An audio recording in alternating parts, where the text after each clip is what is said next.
Welcome to Christmas Letters of Maplewood, a holiday romance series. Episode 1, The Heart of Home. In a small New England town where the snow falls softly and Christmas lives in every window, Katherine Hartwell returns home for the first time in 4 years and discovers that some memories don't fade as easily as she thought. Now, settled beneath the glow of Maplewood's lights, her story begins. There's a certain kind of snowfall that only seems to exist in small New England towns. Slow, gentle, almost thoughtful, drifting as if it remembers where it's been. Maplewood had always been generous with that kind of snow, especially in December. And as Katherine, Katie, Hartwell's car rolled over the final rise on Pine Ridge Road, that familiar winter hush settled over everything, including her heart. She wasn't sure what she expected after 4 years away. Distance, maybe. Discomfort.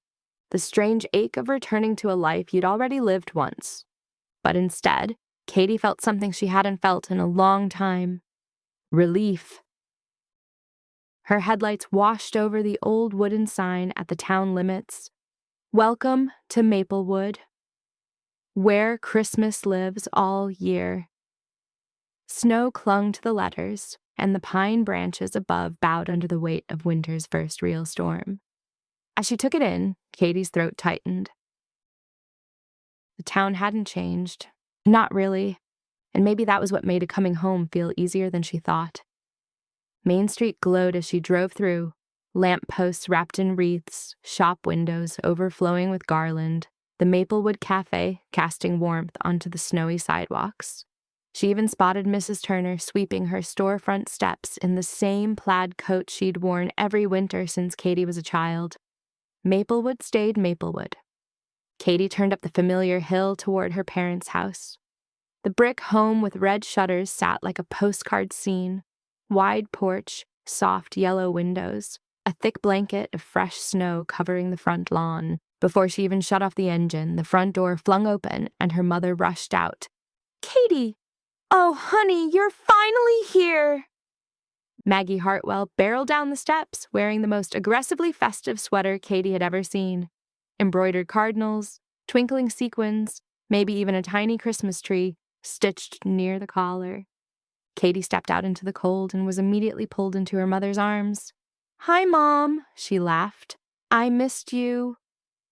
Her younger sister Emily sprinted down the steps next, half shouting, "Would you look at that? City Girl survives another year. Dad, she didn't get lost this time." Katie rolled her eyes as Emily wrapped her in a hug. Then her father appeared on the porch, steady, warm-eyed, wrapped in a flannel jacket. He moved a little slower these days, but the smile that lit up his face was the same as always. "There's my girl," he said, opening his arms. Katie hugged him gently. "You look good, Dad." "Well, I feel better now that you're home." Maggie looped her arm through Katie's, already rambling about dinner plans and town updates. And then, with the subtlety of a marching band, she added, "Oh, and you should have seen Michael stopping by earlier. He brought over that wreath I ordered. Such a thoughtful boy. And he asked when you were getting in." Katie's stomach flipped, unexpected and entirely out of her control. "Michael?" she asked softly.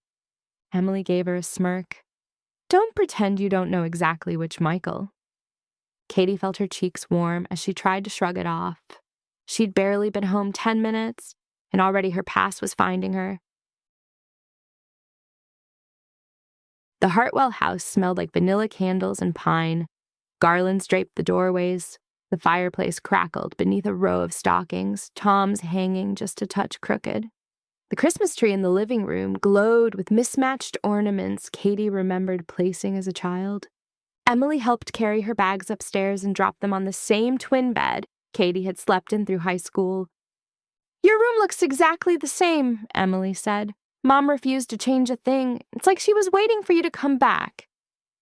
Katie looked around, the fairy lights above the window, the bookshelf lined with her old paperbacks, the dresser she'd helped her dad refinish one summer. Time hadn't moved here. Not really. You should see Michael now, Emily teased lightly as she leaned against the doorframe. He's grown. Like, grown. Katie groaned. Em, please. Emily just grinned. All I'm saying is, don't be surprised if things feel easy. You two always had a spark. Katie gave her a look, but Emily was already halfway down the hall shouting, Dinner in 20! Left alone, Katie sank onto her bed and let out a long breath. Being home felt good. Too good, maybe. Needing fresh air, Katie bundled up and walked toward town. The snow was falling in soft, lazy flakes, gathering on her hair and coat as she reached the Maplewood Square. People were everywhere, volunteers stringing lights, kids building snowmen, townsfolk carrying boxes for the Maplewood Holiday Festival. Wooden booths lined the square, beautifully built and carefully decorated. Katie took in the scene with a full heart. And then she saw him. Michael Hale stood near the main tree, clipboard in hand, talking with volunteers. Snow rested lightly on his dark hair. His smile was soft, familiar, and warm in a way that hit Katie harder than she expected. He turned and froze. His eyes widened, softening instantly. Katie? He said, almost breathless. Her heart skipped. Hey, Michael. He walked toward her slowly, that same shy smile tugging at his lips. Wow, I didn't think I'd see you already. You look really good. She felt heat rush to her cheeks as she returned his smile. Just like that, 4 years felt like 4 minutes. They fell into conversation easily. Updates on her life in the city, the projects she'd been working on, the way Maplewood looked even more decorated than she remembered. Michael listened closely, smiling at the right moments, laughing at others, his eyes warming each time she mentioned her family. A volunteer jogged past carrying a bundle of garland, calling out something about a loose beam near the cocoa booth. Michael glanced over his shoulder and let out a small laugh. Caleb's probably around here somewhere, he said. He disappears under a pile of projects every festival season. I swear he rebuilds every booth in this square at least twice. Katie nodded, amused but not overly focused on it. She didn't see Caleb in the crowd, just a blur of bundled-up volunteers and the soft glow of Christmas lights. Michael looked back at her, snowflakes settling in his dark hair. It's really good to see you, he said quietly. Katie's breath caught a little. She hadn't expected old memories to surface this quickly, or this warmly. She smiled. It's good to see you, too. The sounds of the festival preparations buzzed around them, but the moment between them felt, unexpectedly, simple and familiar. Like two people picking up a conversation they'd paused, not abandoned. Michael gestured toward the tree they were decorating. Everything's a bit chaotic today, but if you're free later, maybe we could catch up properly, maybe take a walk or something. A warmth bloomed in Katie's chest before she could second-guess it. Yeah, she said softly, I'd like that. Snow drifted between them as he smiled, gentle and genuine, before being called away by another volunteer. Katie watched him go, her heart beating a little faster than she cared to admit. Maplewood felt the same. Dinner that night felt like stepping straight into her childhood. Maggie flitted around the kitchen, fussing over roast chicken and cranberry glaze. Emily filled the silence with dramatic reenactments of town gossip, and Tom made gentle jokes that only half covered how tired he looked toward the end of the meal. Snow drifted past the window in soft white spirals. The glow from the string lights she'd hung in high school still framed the glass, washing the room in a warm, nostalgic hue. Her bookshelf, her old quilt, the dresser she'd refinished with her dad, all of it exactly as she remembered. Her eyes drifted to the top dresser drawer. Her breath tightened as she opened it. Inside sat the wooden box, smooth, warm, with carefully carved edging and a soft finish worn by years of being touched and opened. She ran her hand over the lid, then lifted it gently. A stack of letters lay inside, tied together with a faded ribbon. More than she remembered, carefully folded, Softened by time, she lifted one. The handwriting was looping and thoughtful, the kind of script someone writes when they're nervous and earnest all at once. The ink had faded into a soft charcoal tone. Katie unfolded the page. If winter could speak, I think it would whisper your name. Something quiet, something warm, the kind of sound snow makes when it settles on a rooftop. Her chest tightened. They were letters from Michael. His love was captured through his words. Gentle, observant, quietly adoring. When she was younger, he'd teased her about having a secret admirer. He'd make soft jokes about it, pretending to play detective. But even then, even in the laughter, she had felt the truth in the way he looked at her. Michael knew her like nobody else. He always had. The way she hummed when she was nervous, the way she traced the rim of her mug when she was thinking, the way she walked slower in winter to feel the season settle around her. He noticed all of it. He understood her without her having to explain anything. She opened another letter. Some people shine like Christmas lights, soft at first, but impossible to ignore once your eyes adjust. Her eyes blurred. Another. Maybe someday I'll be brave enough to say this out loud. Until then, this is everything I can't seem to tell you. Katie pressed the page to her chest, overwhelmed. The letters felt like stepping into a memory, warm and familiar, like falling backward into a feeling she had never truly let go of. Michael had been her great young love, her first real love, and in these letters, she felt that same tenderness she used to hold so tightly. She placed the pages carefully back into the box, closing the lid with trembling hands. Maybe coming home wasn't about the past. Maybe it was about discovering something she'd been afraid to look at again. The next morning, she woke to the smell of coffee drifting upstairs and the muffled sound of her parents chatting in the kitchen. Maplewood mornings had always had a certain hum to them, quieter, slower, as if the world was a little more willing to wait. Katie padded downstairs in thick socks. Emily was half asleep at the table, hair a mess, dunking a cookie into her coffee. "Morning," Emily mumbled. "Morning," Katie laughed. "Cookies for breakfast?" "Mom's not looking." Maggie appeared instantly. "I heard that!" Emily jumped. "She has mother's super hearing, Katie." Katie just smiled, sitting beside her sister. Some things never change. The front porch creaked suddenly, and Maggie glanced toward the door. "Oh, that must be him." "Him?" Katie asked, confused. A second later, the door opened, letting in a rush of cold air, and Michael Hale stepped inside, holding a paper bag filled with fresh pastries from Maplewood Cafe. He pulled off his beanie, shaking snow from his hair. "Morning, Maggie. Hope I'm not too early." Maggie clapped her hands together. "Michael, you have perfect timing. Katie just came down." Katie blinked, startled and warm all at once. Michael gave her a soft smile. "I was in the neighborhood. Thought I'd bring some breakfast by." Emily coughed, muttering not so subtly, "Wow." Katie nudged her under the table. Michael set the pastries on the counter, then turned to Katie. "If you're free, I'd love to show you the progress on the festival today. The volunteers are doing great work, and, well, I thought it'd be nice to catch up, just the two of us." Katie tried to keep her voice even. "Yeah, I'd like that." Michael's smile deepened. "I'll swing back by at noon?" "It's a date," Maggie said before Katie could answer. Katie shot her a look, cheeks warming. "It's lunch." But Michael held on to that small, hopeful smile. "See you soon, Katie." He slipped out into the cold. Emily leaned over her coffee, eyebrows raised. "Uh-huh. Lunch." Katie covered her face with her hands. "Oh my gosh." Tom chuckled softly from the living room.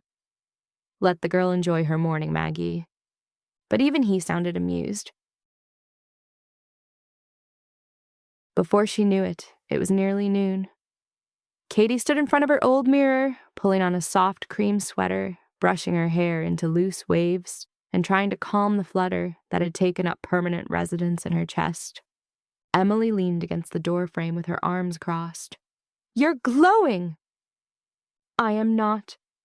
"You so are." Katie turned, flustered and trying not to smile. "It's just lunch." Emily stared pointedly. "With your high school sweetheart in your hometown at Christmas." Katie threw a scarf at her. "Leave!" Emily darted away, laughing.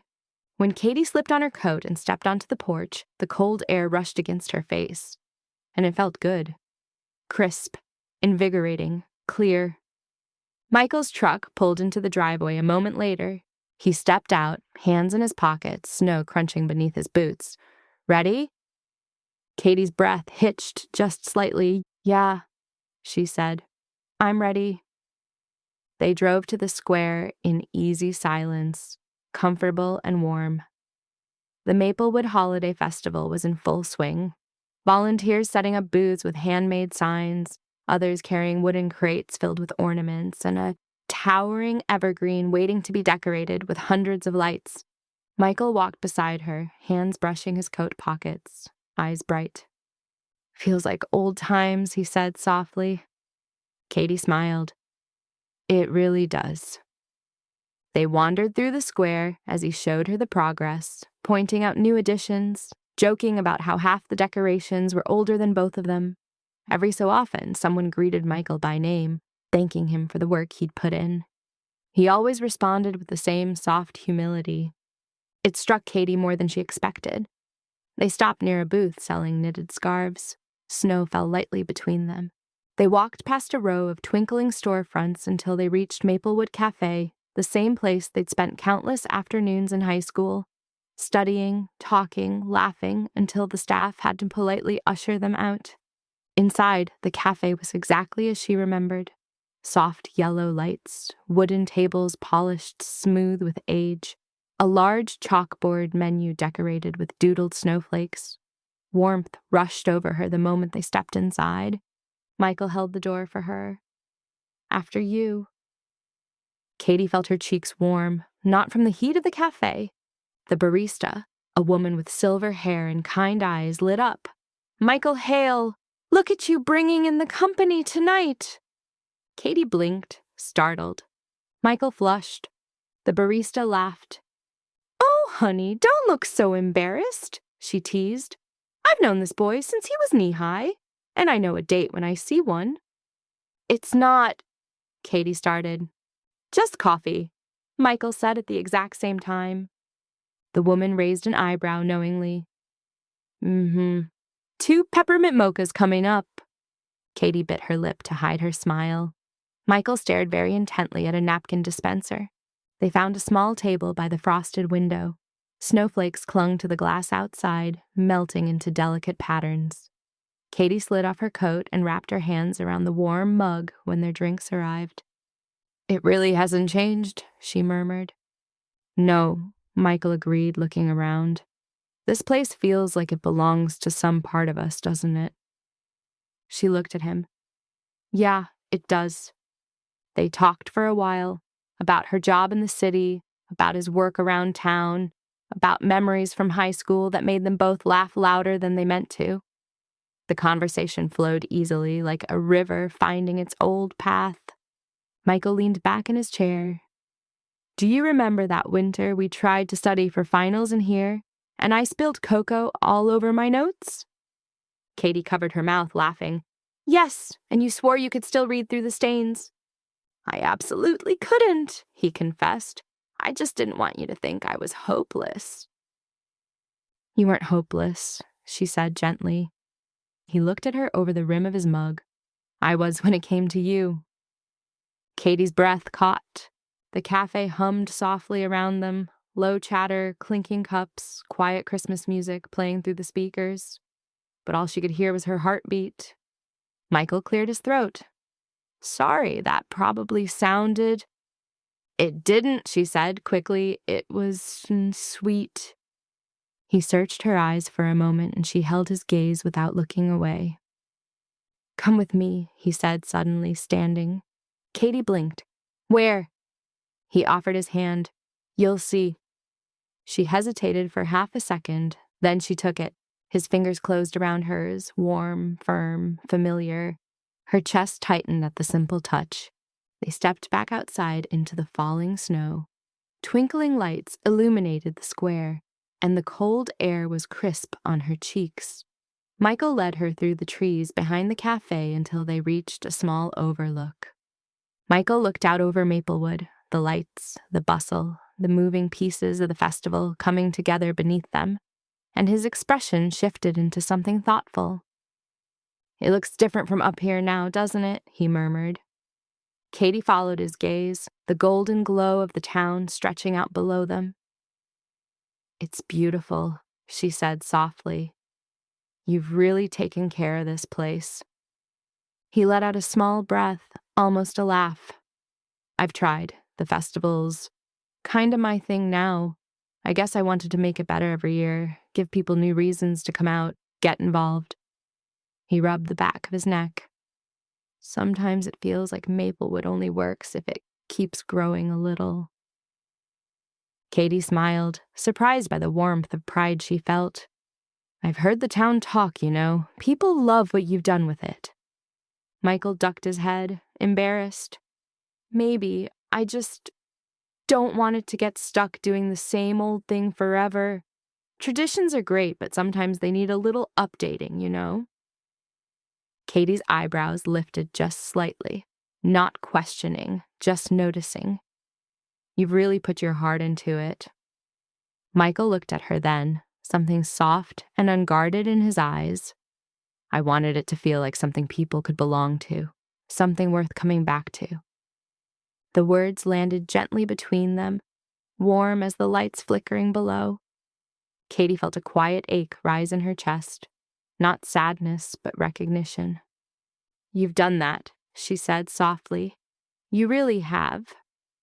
For a moment he held her gaze, snow gathering in his hair, breath visible in the cold, and she realized just how much he'd grown. Not just older, but steadier, surer. Someone who'd rooted himself in Maplewood and built something real. Warmth welled inside her, slow and deep. "Michael, I see what this means to you, and it's kind of incredible." He smiled, shy, touched, hopeful, all at once. "Thanks, Katie." They stood there quietly, watching the town glow beneath them, a moment suspended in soft winter light. And for the first time since she'd left 4 years ago, Katie felt something she hadn't felt in a very long time. Hope? Later, as they walked back toward the square, the music and laughter slowly softened behind them. Michael led her down a narrower path behind the library, where the noise of the festival faded into a quiet winter hush. Snow drifted soundlessly as Michael and Katie stepped off the main path and followed the narrow walkway behind the library.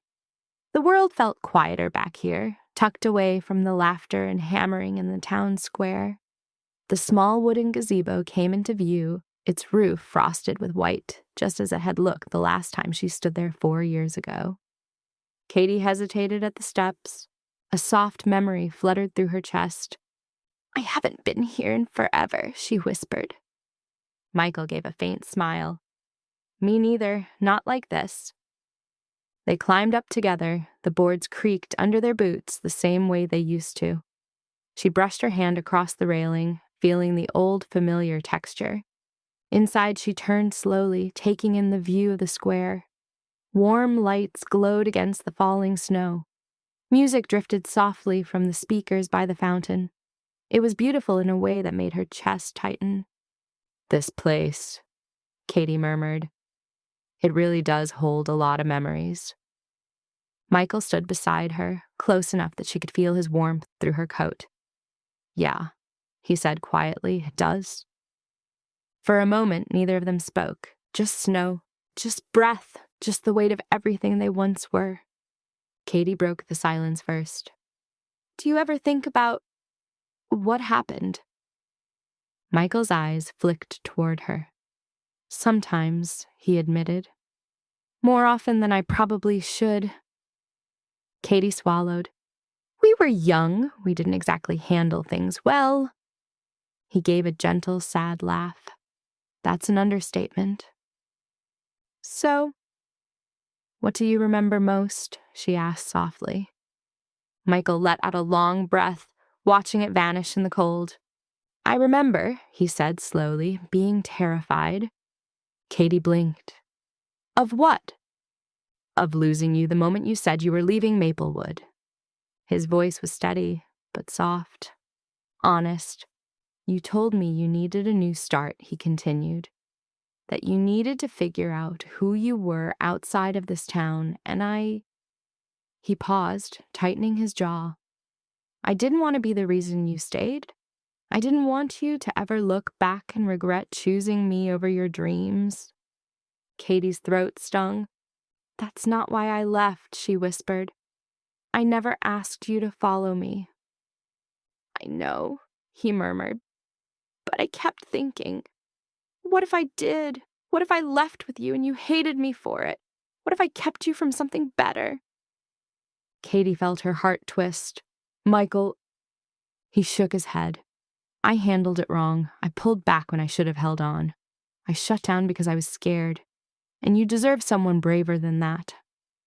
Katie looked down at her gloved hands on the railing. She remembered that night too, the cold wind, the way his voice trembled when he told her he thought they needed space, the way she cried the entire drive out of Maplewood. It wasn't just you, she said softly. I was scared too. Michael turned toward her. Snow rested in his hair. His eyes were gentler than she remembered, older, wiser, warmer. I just want you to know, he said, voice thickening slightly. I never stopped caring about you. Not once. Katie's breath hitched, the honesty in his voice freezing in the air. I always wondered, he added, if things would have been different if I'd fought for us. Katie's heartbeat thudded painfully. So did I. The admission hung between them like something fragile and bright. She looked at Michael, really looked at him, the boy she once loved, and the man standing in front of her now weren't the same, but both of them still pulled at her heart in a way nothing else ever had. And suddenly, deep in her chest, Katie felt something shift, a realization, a quiet truth rising through her like the warmth of a lit candle. She didn't want to lose him again. Not now. Not when this felt real. Not when she finally felt like she'd come home. Michael stepped closer, just slightly. Their shoulders brushed. I'm glad you came back, Katie, he said softly. More than I can say. She drew a shaky breath, feeling tears sting her eyes. Not from sadness, but from the overwhelming familiarity of him. The comfort, the tenderness. Me too, she whispered. For a long moment, they just stood there, watching snow drift beyond the gazebo. The lights of Maplewood glowed warmly beneath them. Finally, Michael glanced toward the path that led back to her street. I should take you home, he said quietly. Katie nodded, her heart beating fast but steady. Yeah, okay. They stepped down from the gazebo together, leaving their shared memories behind them, but carrying something new between them. By the time Michael dropped her back at her parents' house, the snow had thickened into a soft curtain falling around his truck. The porch light glowed warm against the flakes, casting everything in a golden haze. They paused at the bottom of the steps. Michael shoved his hands into his coat pockets, looking suddenly shy again. I had a really good time today. Katie felt her heart swell. Me too. He glanced up at the house, then back at her. Can I see you again tomorrow? Not for anything fancy. Maybe just help hang lights? Or grab lunch? Katie tried not to smile too quickly, but failed. I'd like that. Michael's shoulders relaxed. Okay. Good. He exhaled a small, breathless laugh. Good night, Katie. Good night, Michael. He turned and walked back down the driveway, snow crunching softly under his steps. Katie watched him go, feeling a warmth spread through her chest that had nothing to do with the porch light. When she finally stepped inside, Maggie and Emily were pretending, even more badly than usual, not to be watching from the living room. Emily raised her eyebrows. "So?" Katie held up a hand. "Not a word." Maggie, of course, ignored this entirely. "He is such a nice young man," she said, as if announcing a public fact. "Always has been." Katie laughed, kissed her mother's cheek, and escaped upstairs before they could interrogate her further. Her bedroom was quiet when she entered, soft, still carrying the earlier glow of nostalgia and old memories. She hung her coat, sat on her bed, and let the quiet settle around her. Then her eyes drifted, almost involuntarily, and toward the dresser, toward the wooden box. A soft flutter moved through her chest. Katie stood and opened the drawer, pulling the box out with careful hands. She sat cross-legged on the bed and lifted the lid. The letters lay inside, stacked neatly, waiting like they always had. She lifted one, then another. The handwriting felt even more intimate tonight. Soft loops, careful lines, words chosen with tenderness, words that seemed to reach straight into her chest. She unfolded a letter she hadn't touched in years. If I knew how to say these things out loud, I would. But every time you look at me, the words disappear. Maybe that's just what you do. You make me forget everything else. Katie pressed her palm against the page and steadying her breath. She remembered Michael tonight, the way he laughed, the nervous way he'd asked her to coffee, the softness in his voice at the gazebo, the vulnerability he'd shared, the way he looked at her like she was someone worth remembering. And reading these words now, they felt the same, familiar, warm, undeniably connected to him. She picked up another letter, unable to stop herself. "I hope you stay. But if you have to go, I hope you come back. And if you don't, I hope you still think of me when it snows." Katie's breath caught. It felt like the teenage version of Michael had reached through time to whisper something directly to the woman she had become. She closed her eyes, letting the weight of everything settle around her. The snow, the lights, the warmth of the night, the letters. Michael. She didn't know what any of it meant yet. Not really.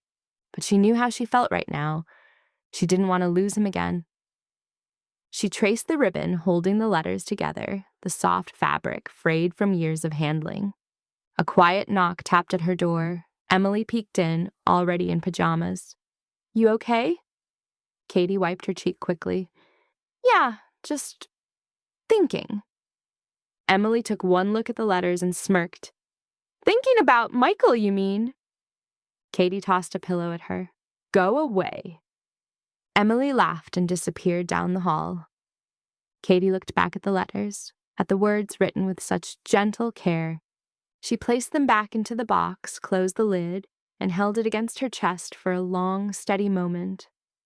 Snow whispered against the window. The house creaked softly in the winter cold. And somewhere outside, Maplewood slept beneath a blanket of white. Katie lay down, pulling the quilt over her, still holding the weight of something warm and hopeful inside her chest. For the first time in years, she fell asleep smiling. Thank you for listening to Christmas Letters of Maplewood. This has been Episode 1, The Heart of Home. Join us for Episode 2, where new feelings rise, old traditions return, and Maplewood's winter lights reveal more than Katherine expects. Until then, may your season be warm, bright, and filled with hope.